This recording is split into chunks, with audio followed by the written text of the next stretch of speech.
heart of the night, where the laughter flows with every heartbeat. Podcast?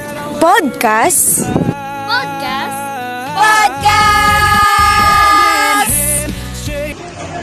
Welcome to the Chica With Us podcast. I am your host for today. I am Angelo Canara, and now we're exploring the hidden meanings and symbols behind the Valentine's Day. Welcome to the Chica With Us podcast. I am your host for today. I am Angelo Canara, and now we're exploring the hidden meanings and symbols behind the Valentine's Day. Join us as we welcome our guests.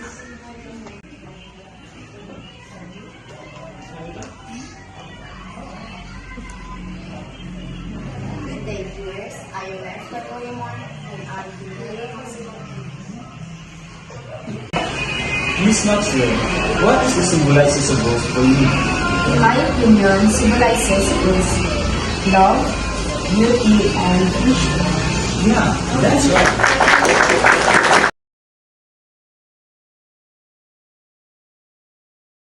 So, Miss Williamon, why is it important to give something to your loved ones in Valentine's Day? So that they can still appreciate what you're doing, and they can still feel the love that you want to give them. Yes, that's right. Because if you really want, there's nothing wrong about it. Yes, that's true. You truly Miss Maxwell, what about the symbolizes of the telephone? It symbolizes love, comfort, and friendship. Oh, yeah, that's right.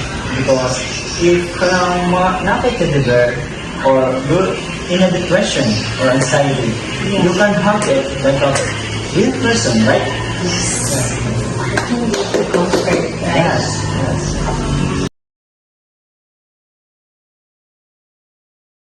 Miss Williamon, unsa man ang feeling ng kadawat sa Valentine's Day? Malipay ba ka? Nasad ba ka? Tiligon ba ka? Or mahilat ka? So first, ako kay ito first, artilig daw, hindi na ba yun? Pagkat nag-compare sa yung mga Yeah. Then, well, naman din ang happy kay lagi, alam lang, Sa atong generation, makarelate ko yung mga Gen Z karon. Especially Gen Z. Gen Z, sociable, yes, maka-feel ka like, oh, na-judin, inani pa, like, sa inani nga now, pati may ito. Na I'm appreciate Like, ako na ni, So in this podcast, we all realize and we all learn that we don't need to rush things out, right? Yes, that's true. Because for me, is kung magalit ka sa panahon is wata kay ba sa ang mga mo struggles, di ba? So, mas mahina take your time na good, and ayaw nga naradyo mabot na para sa mga. Yes. Yeah, and dapat kabota kung sa atong work, di ba? Yes, never settle for less, guys. Yes, that's true. Nadala din ang life, guys. Japon, fish. So, ay din magsabay pa lang sa kanan, guys. Kaya masabay na rebound. Ayaw, di sugot guys. Oh my God, girl. Not our thing. Go. So how can our generation make it better? For me, like, we can make it better by asking for guidance to those who have same struggles, same experiences, or maybe kanang naan mas experience nimo kung kabaw sila sa imong giagyan ba. Like, it's really good to have a companion. You can ask your friends, your relatives, your parents, especially consult to God. Yes, that's true. Dili ko diya ta makaya ra ang ato ko galingon ra. And mas mayo if nakita ko yung sa mga struggles, sa mga problema, makanana kay masultian, magawasan sa mga kanang sa mga kaagi, ug sa mga ayaw nga every nato nga problems and struggles kay na dyan ako mga lesson. Pero dili was siguro ka ng point. Kay for me, kay ako na lang siyang ikip na makaya na ako na ako. Kaya na may tao mga ka ng hindi sila ready to Yeah, sila ready mo open. Like, more mahabot sila if, what if, yeah, what if masuko ko nila kayo, nauna ko nila, diba? So, Because nowadays, pero, about friendship nowadays, like, more of it's really snakes. fun na Like, complicated na kayo. Like, kamu, atubangan mo, okay mo, pero if kaya ko din, backstab na ako. Yes, kayo. So, and, pero di po ko blame sa ko person if dili siya mo open sa kwan kay umila sa takabaw siyang giagian kay you know if mo open siya o mas maayo kay iya ka iya kang mitubuhan sa iyang mga sikreto or iya ang mga limit niya makaya express sa uban mga tao, diba? So, mas maayo din na. And also, if ang usa ka tao is mo open up nimo, dapat ikaw is ready sa kamulusin sa your problems. Dili kay ikaw sa nag-uwinan is magsulti sa imong mga problems. Yes. Like, mga ka, Kaya nowadays, in Anajit, na ay, mo-open ka, and if mag-open sa mag-open sa like, parang di ba dapat mag-consult ka or at least pag nawa ka ng opinion ba? Or, dili kang ay, mga tagtong advice, pero at the end of the day, is yung mga yung choice ang mapili dyan, di ba? So, mas nice, so, mga tagtong advice and opinion mo over sa o depende niya na o unsay ang decision. thank you for those beautiful answers. Ms. Leia Moore and Ms. Kimberly Maxwell. Kapag nakita niyo ang iyong crush na nag-aakbayan sa hallway, ano ang gagawin niyo? Viewers, ano na?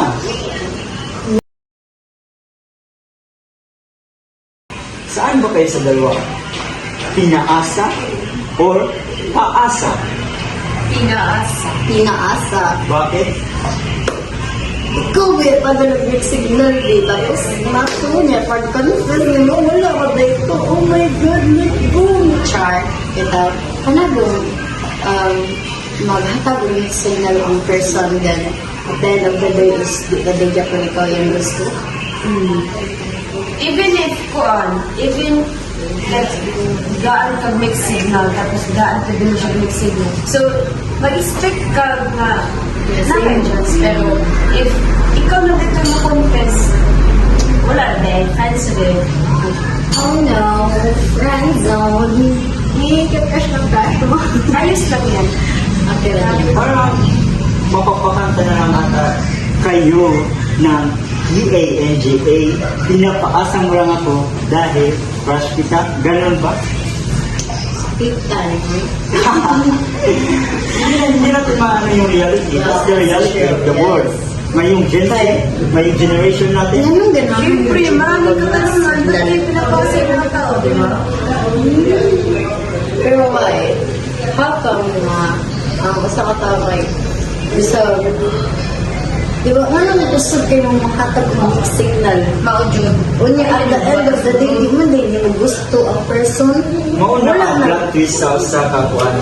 Napakasakit, Kuya Eddie.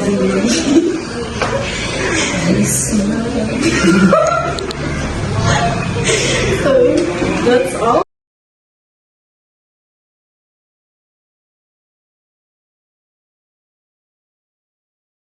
So now, let's proceed to fast talk. Okay, here's the question. Willing ba mo? Or what if mubayad ang inyong ex o mag-beg ninyo? Nawatan pa ba ninyo? For me is, depende sa sitwasyon. If, what we have about yung sa kaagi o mga nagitabo. So, mas maayo kung na siya kabubuhan then, why? Pero if lahit yun ang situation, then, you know, never settle for less girls, boys. What about you? Kay, di ko gano'n siguro second chance. So, may matod pa na niyang beg na balik sa mga if gano'n din siya second chance. What if Para siyang person is mauna ang imong greatest love. I think for me, So, no. siya yun. O greatest Coffee Ko Blanca. Oh my God. Coffee lover! O, diba? No, I think for me, it's a no. Greatest love. Kung kabang ang greatest love siya, then stay put lang siya sa greatest love. I know, di ba, naman ay three types ba na, na love. First is the first love, second is the greatest love, and last love. So, how about if mas mo pag naman ang mo pagaling ng self-improvement, then mag-wait na ka sa mga last love mo ano dyan yung makapil na mo ano dyan yung love na worth na ko ang pananion dyan ko, diba? Like, deserve na kong namin mood. Ayaw pang sagot na taguan ka girl, or kung sana is a rebound, or go. No, yes. Ano ang pipiliin mo? Mahal mo or mahal ka? Viewers, ano na? For me, mahal ako. Kaya kabaw niya tao, when time passes niya, wata ka daw nga, sa pagka-love niya is, pwede mo ka ma-develop. Then, if kung love mo na na, love ba ka sa imong gugma? Mauna ang big question mark. Love ba ka sa imong? Gugma. Okay lang na, guys. Fighting. Laban. Ano ang yun ng last? Basta wala ko yung relationship kung may hindi, diba? Love mo dyan dito.